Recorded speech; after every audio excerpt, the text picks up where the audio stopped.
focusing on oral histories and passing down our history within our households from generation to generation. I have Esther Ackah, who arrived here from Ghana in 1957, the year of their independence, my people's independence, studying hard and making many contributions to her community as a midwife, counsellor, local preacher and voluntary worker. Her debut book tells the story of her own mother, a 1930s Ghanaian Christian miracle worker. Wow, what a description. And of course, in the studio with her is her daughter Grace Akuba Kwanzaa. Have I said that right? Yes, you have. Slight correction, it's my mother's great-grandmother, not mother. Okay, so this is like 4 generations we're talking about. Fantastic. Also a studious woman, as my mum would say, learned lady, is Akuba, a former university lecturer who continues to empower and educate people through her spoken word and storytelling gifts. She's also joining me in the studio so we can discuss the importance of learning about our own family history. Ladies who are about to school us all. Okay, so I'm apologising in advance because my mum will be like, how dare you call them Grace? How dare you address her by Esther? It is auntie to you. But welcome to Bang Radio to both of you. Good afternoon, thank you. How are you both doing? We're fine, Very blessed. well, thank you. Very blessed, thank you. Okay, before I get into what you do and what you're all about, can I just ask you how you've been celebrating Black History Month? Well, to be honest with you, I have a problem with month. I celebrate Black History 24/7, but I acknowledge that there is a time when we certainly have to celebrate so that others understand it. 100%, so definitely. For Black History season, I've been doing storytelling. It just doesn't stop. My mum's book has been at the forefront of everything. I've also continued with my Unpacking the Trunk talk, which you'll hear about, and I'm just happy to be here and to also support other ventures worldwide and in this country. That's absolutely superb. And of course, auntie, I'm looking at you. You've come in and you've come in and you've made this place home. You've lowered the chair. You look so cute with your headphones on. And why is history important to you? Is it something, was it a topic at school, for example, that you were very interested in? Yeah, it was a topic as well. I'm very much interested to know about my roots, which is very important. No matter what you do, you should always turn back to your root and know what has gone on and what is going on. Okay, there's an icon called Sankofa, isn't there, in Ghana, where the bird is literally, the neck is kind of contorted and looking right to their back, and it's very symbolic in Ghana, isn't it? Absolutely. For acknowledging where you come from. Okay, so you took it a little bit further, and you decided to write a book. But before I talk about the book, you've been here since what year? 57. 1957. How can you leave Ghana the year that they became independent? Well, because my uncle was here at the time and wanted me to, do nursing, to take on nursing profession. Mm-hmm. So I was excited when I was invited to come. So I came about 57 October. Oh, how cold was it for you? Oh, it was terrible. Those years you had the snow. Yes. And I remember, and also the fog. It was very foggy. You could hardly see anything. I got lost, because I couldn't see to find the road I was leaving. So a policeman had to come and rescue me. Wow, interesting time. So, you've come from Ghana, you've come to the UK, you've decided after working several years to document your grandmother's, am I right? Your grandmother's and your Akuba, your great grandmother's history. Yeah. How easy was it to do that? How easy was it to find the information to do that? How easy? Because my grandmother brought me up, so that's to start with. Okay. I got some memory, raw memory of her. Mm-hmm. And then secondly, my family members also helped me to, to get some of the information. And also eyewitnesses that worked actually with my grandmother and saw her work right from the start. So why? Why write a book about your great-grandmother? The fact that it's a biography of her life, the fact that she did such a miraculous, job, a carer and prophetess, and yet her work was known by her community, but not global. Wow! Do you know why I'm clapping? That is so exciting, because I said earlier on the show, I think that we've all got a number of stories within us. We've all got 4 or 5 books that we could write. There's some unsung heroes who are doing fantastic and have done fantastic things, and the community know about them, but we need to elevate these people and put them out there. So that's what you decided to do, because that's fantastic. And whilst you're writing the story, Akuba, you're learning about your great grandmother. Yeah, well, when my mother started writing, actually 8 years ago, I already knew about Nyama. I knew about Nyama from the age of 7 years of age. Wow. Partly because the oral history tradition is very strong in Ghana and in our families, so we always get told things. It was difficult to grasp having this woman who was no longer around, but had spiritual and miraculous gifts on a par, not as like Jesus, but those stories around Jesus healing. But the reason why I say it was still a surprise, my mother will say more about that, we discovered a book in which her story had been written about. No way. 1969. Not only discovered it in our local library in Hanwell.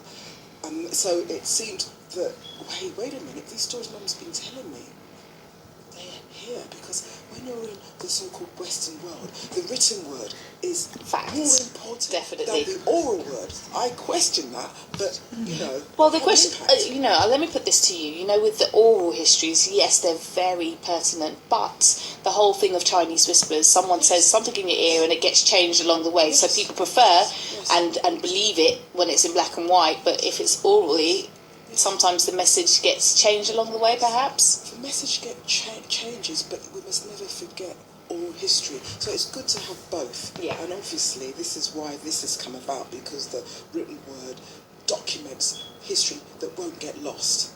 Yes, definitely. And you've contributed to that. I believe so.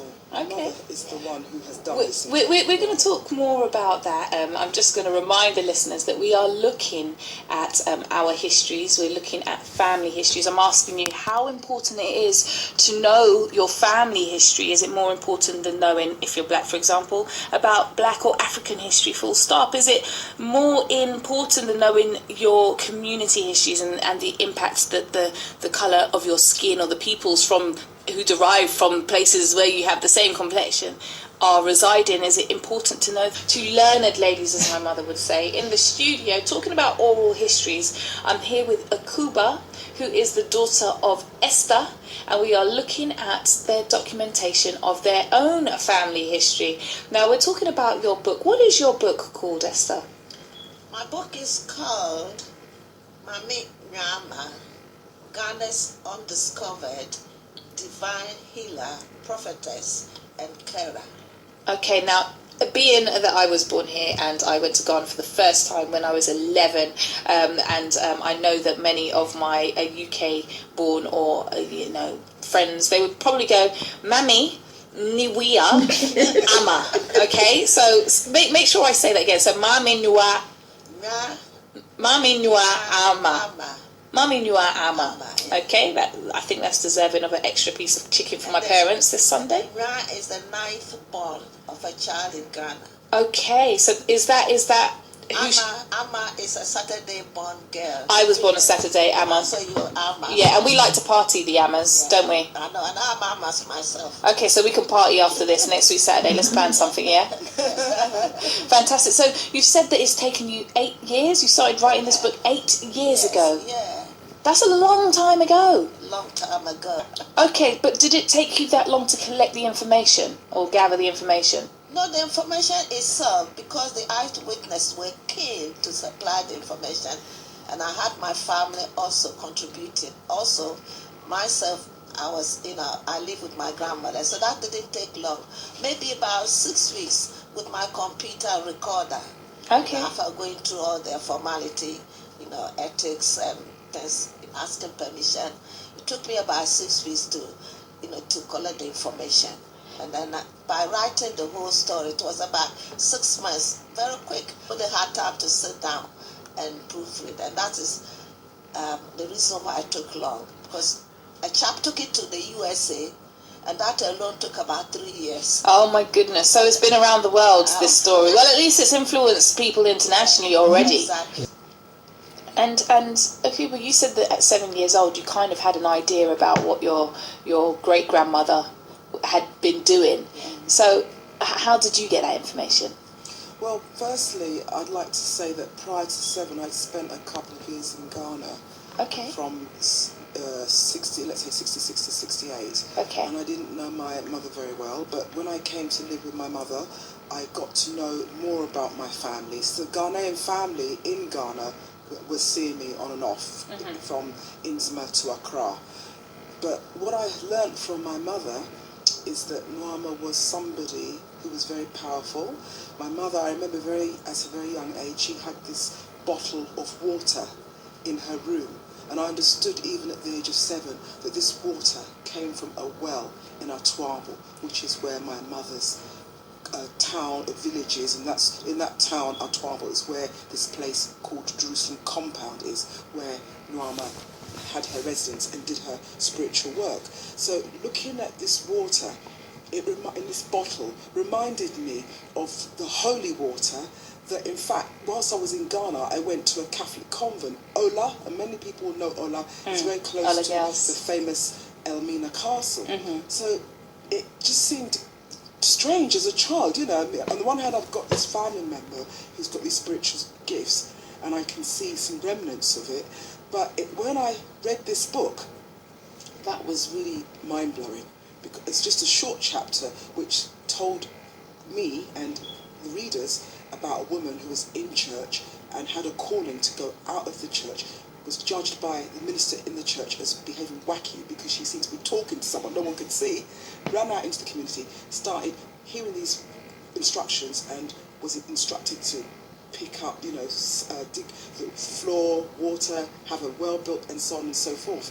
So you can imagine, it's taken years for me to try and digest the reality of what happened. In terms of the book, who do you see the audience being? Who do you think would pick up this book and be like, right, this is going to have an impact on my life, or this can change my life? Mostly are the people who have faith. People who have faith and believe in faith healing or faith, itself. So anyone who believes in a higher power, whatever that higher power looks like. I would also add to that, it's possible to read the book and not necessarily be have faith, Muslim, but you could just simply be interested in Black history. You want to know about those who came before us. Yes. And that in itself is significant. I mean, it's very important what she did in the context of Christianity, because that was her journey. But it doesn't exclude the wider, sort of like realities that she lived in Ghana or since. So I think it's possible to see this book as a document of Black history. For me, that's just as important. And Akuba, how do you, or how have you used or been affected by the information in that book? How has it informed your practice and how you conduct yourself in society, the kind of conversations that you have, and how has it influenced you? The actual book itself? Yeah. Or the whole... Well, your great-grandmother's greatness. Well, to be honest with you, it's kind of like, I can give you an example because, like my mum's talked about this journey. Can I say that I went to Ghana in 2007. It was the year of Ghana independence, 50th year of Ghana independence, and also the year of abolition of the Slave Trade Act, which initially was 1807. So 200 years ago, in 2007, we had commemorations in Britain. So I went to Ghana with a group of friends from Ealing activists, Bernice Miles, Judy Wellington, Margaret Noel and Patsy Scott. None of them had ever been to Ghana before, with our children. And we followed the Panifest Trail, which is a Pan-African arts festival. We started at Accra, we went to Kumasi, went to Cape Coast, and then finally ended up in Inzima, which is the western region. Oh, I'm almost jealous. as far as you can go before you get to Côte d'Ivoire, Ivory Coast. Yeah. We're 60 miles from Côte d'Ivoire. Okay. So, and the thing is, history can be public and private. Yes. For me, one of my favourite quotes is, the personal is political. But I sometimes keep the personal until the time is right to make it political. So although I knew about Noama, some very close friends of mine, growing up as children, knew about Noama, but these friends didn't until they came to my hometown, my mum's hometown. She wasn't with me for this particular trip. And the actual house where we were received, where Jerusalem compound is just walking distance. So what I'm saying is, they saw the material culture. My friends stood on the prayer stone. They prayed. They saw the chair, the holy chair. They saw the well. And they came and, but Grace, why hasn't your mother written about this? So what I'm trying to say, they were a motivation. I did feel a little bit bad, but I encouraged her. But it's only when others, friends from outside, come and see, you're given more currency, more impetus. So that journey is important. So when my mother finally got this book published, and I have to give thanks to Eric Huntley, co-founder with Bogle Overture Press. He read the book 8 years ago with his wife, who sadly passed away 3 years ago, Jessica Huntley. He directed us to Michelle Yawasantua of Way with Words, who set up this publishing company. So my mother's book got self-published. Between the three of us, Father Eric guided me with book design and so on. So when it finally got published, the first thing my mother did, and I joined her, my partner, was we wept. It was very much an emotive, yes. Because for you, it was also about not being able to say goodbye to her great-grandmother, her grandmother, who passed away quite suddenly. My mum can say more about that now. Yeah, I was going to say, history is a very emotive thing, isn't it? And you've just given an example of the impact it had. Finally getting your grandmother's information out there and sharing with others how marvellous she was. There's no word to describe it. School children who did not have money to pay their school fees, he was ready there for them to pay. The school children will run out from school hungry, and there will be food. Rather, she will give up her food for the family and feed the others. The untouchable that had, leprosy or something, she was there for them. Okay. Of course, she was a preacher as well as a secretary, and also gave a lot to the Methodist, church as well in Ghana. It's sometimes, not even sometimes, many times we don't give a platform to the older generation to voice their histories, their concerns or anything like that. So I feel quite privileged to be here at Bang Radio, where we are giving platforms to people who don't necessarily have the platform very, very often.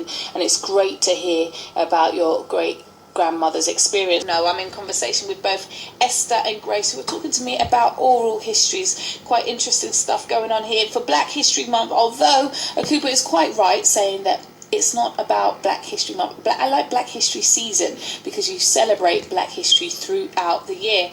Now, I'm quite intrigued to find out what's in the book, and we had a bit of a conversation about that just in the ads. And Akuba, aka Grace, has kindly offered to recite something that you wrote. Did you write this? Yes, I wrote this poem to go in my mother's book, 2008, and I'm very grateful that it got included, so I can certainly read it out. It'll take less than a minute. Take it away. Thank you. Africa's undiscovered prophetess, Atwabo, a coastal town in the western region of Ghana, where green towering coconut trees surround a dilapidated building of asbestos-coated bricks, inside which a sealed bucket of water remains guarded behind a bolted door. Almost opposite this monument of ruins, a single circular stony step stands near a row of concrete seats forming part of an open-aired structure that once accommodated an awe-stricken congregation who were deeply reverent to the preachings and miraculous mission of a local healer known affectionately as Mami Noa Ama.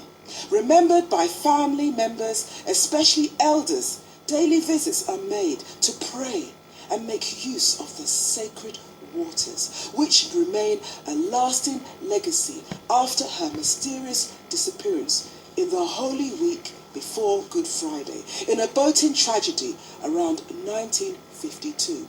A little distance away, the sea whooshes its waves towards a soiled beach, whilst each and every element of Mother Earth has remained a silent testament of history to the works of this great championess. The time has come to resurrect Mami Nwama, Africa's undiscovered prophetess. Wow, beautiful, beautiful. How does it feel hearing, Esther, how does it feel hearing Akuba recite that about your grandmother? Yes, very moving. When she wrote it, and showed me whether she could include that in my book, I read it and I was quite moved. More or less summing up the whole book, what she went there with her friends and experienced the place. So that is how she put it in motion, her emotions in the right way. It's great to see that you've got this, I can see it between both of you. There's a sense of family pride, and it feels really solid for you to bring people who are not from your family, not necessarily from your country, to come and experience not just your country, but your family history. You invited them to learn more, and I'm sure that will impact them and their children too. We hope so. Very busy, but what I would love to know, is how has your family history changed the way you feel about yourself or affected the way you feel about yourself? Both of you. This is both to Esther and Akuba. Well, my family history makes me feel proud of who I am. You do not know who you are until you know where you've come from and have a sense of where you're going. But there's more work to do because, as I say, the person is political. So I want to reach out. It really saddens me every day to hear people who've passed away and people who are following negative, behaviour, whether it's negative stuff on the media, not positive role models. So we have work to do. Mm-hmm. And yourself, Esther, how has it made you feel as a person knowing about your family history? Yeah, to start with, very humbled and proud as well, and very happy that I belong to a family that had dedicated a lot to the community, healing and doing all sorts of things to support, to encourage people also to look to their family with pride, so people to search, and find the truth about their own families. I'm going to put you on the spot now because I think it's a good time as we're rounding up to end on maybe an extract from the book that you have written. Would you like to do that? Would you like to share? Yeah, I'm sharing with an incident where a little boy who had a high fever, yeah, on the point of dying, was healed. There are so many such stories, but this one is called Papa Ebanyele Sense, Miraculously Healing by Mami Nwama. Okay. This story was retold by a 19-year-old lady I interviewed, who died about a year after sharing her eyewitness story with me. She was called Mami Hannah, who claimed she witnessed the many miraculous healings performed by Mami Nwama as a young woman at the time. There was a son of a local man called Papa Ebanyele. The child became very ill suddenly and was at the point of dying. The frantic parents searched for help and a cure in every possible way. They had practically given up hope when someone suggested that the child should be taken to Mami Nwama's residence for cure. According to Mami Hannah, the little boy was almost dead when he was eventually taken to see the Wonder Woman. On arrival, the Wonder Woman reassured the parents and she began to pray over a patch of sand and rubbed the blessed sand all over the child. After a few minutes, the sick child became well and fit. and he was handed over to his amazed parents to take home. This is the only story reported where Mami Rama was witnessed to have prayed over sand instead of water and used the sand to cure an illness. That's beautiful.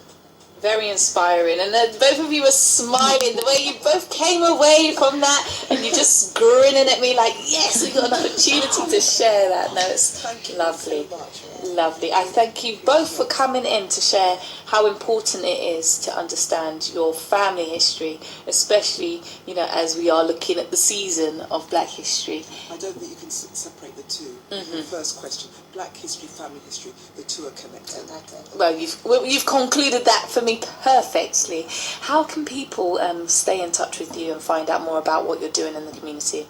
Well, they can actually contact WAPI, and then they can also get through to my mother through WAPI. WAPPY@live.com, and if they want copies of my mother's book, they should just email me through WAPI. If WAPI is the address for everything. Thank you both very much for coming down to the conversation, and I look forward to hearing more about WAPI and the book, the progress and success of the book. And thank you so much, and the people who have been listening. Oh, bless you. So sweet. And you survived your first radio interview and you're looking the part. I know we're going to turn up because you're an Amma. We're going to go and have a good time next week, Saturday, somewhere.